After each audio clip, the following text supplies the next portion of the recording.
Today I'm going to show you how to make jagerschnitzel.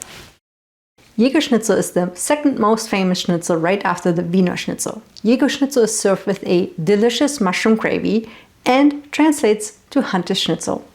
We're going to start with the gravy. And for that we need 1 pound of mushrooms, 1 onion, 1 parsley, and bacon.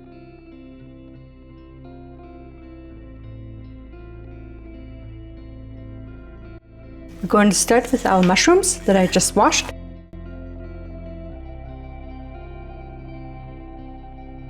And we cut them in generous slices, not too thin.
We do not need the parsley yet.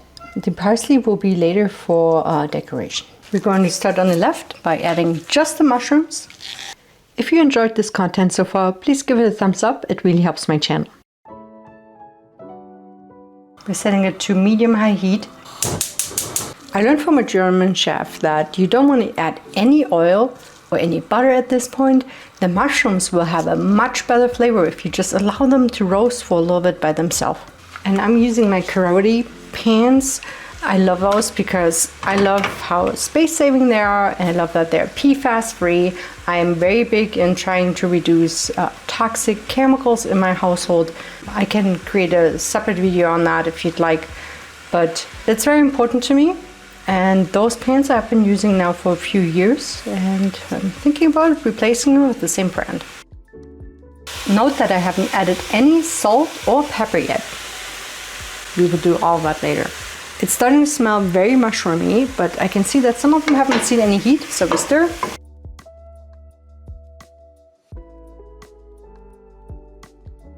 Everyone has the same right to see some heat already. And we will let it sit for another minute. I'm in the middle of editing this video, and I noticed that my camera that is doing the overhead log must have blanked out because of heat, because you can see the mushrooms still frying without anything else, and then all of a sudden, boop, it has sauce within the same video. So imagine me with a glass bowl, picking up the pan and putting the mushrooms in. We're going to add our bacon and let it render for about 1 minute. Now that I can see some of the fat has already rendered, I'm going to add the onions. And we're going to wait for the onions to show some browning, and then we will add the mushrooms right back in.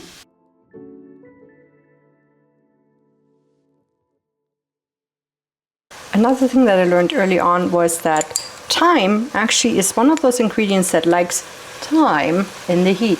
So we're adding it already right now. That was a 1/4 teaspoon. Now it's also a good time to start adding our other spices.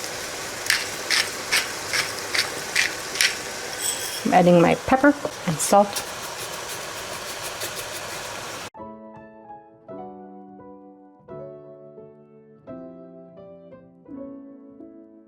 After 2 minutes, I'm adding 1/2 cup of vegetable broth.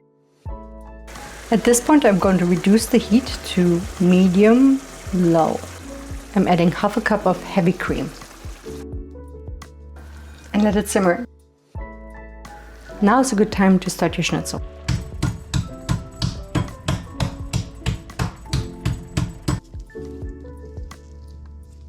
It's been about 10 minutes. Let's give it a stir.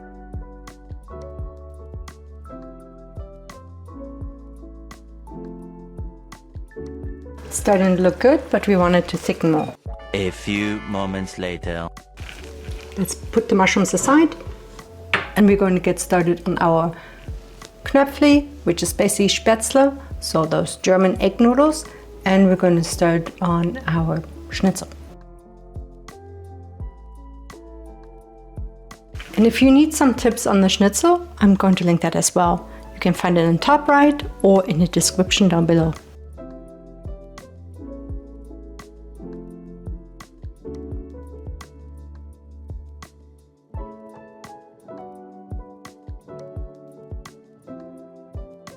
Okay, let's check on our first Schnitzel.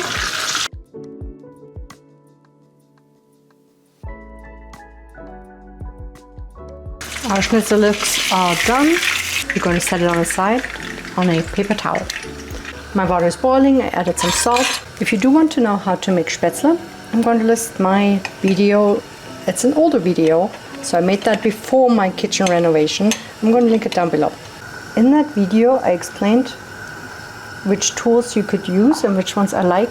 I'm just a big fan of multi-use tools and not just single-use tools. I used to have a Spatzle maker, but that really obviously has only one function, where this press that I just used can be used for so many different things. They're floating up, so they're pretty much good.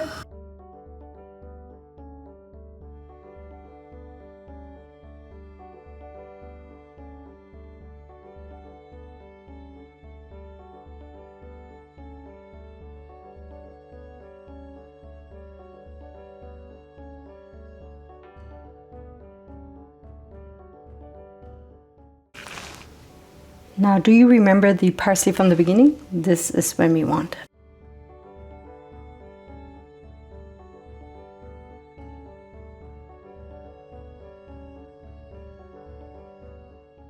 Please comment down below which schnitzel you would like to see next for next week's Schnitzel Sunday, and subscribe so you don't miss it.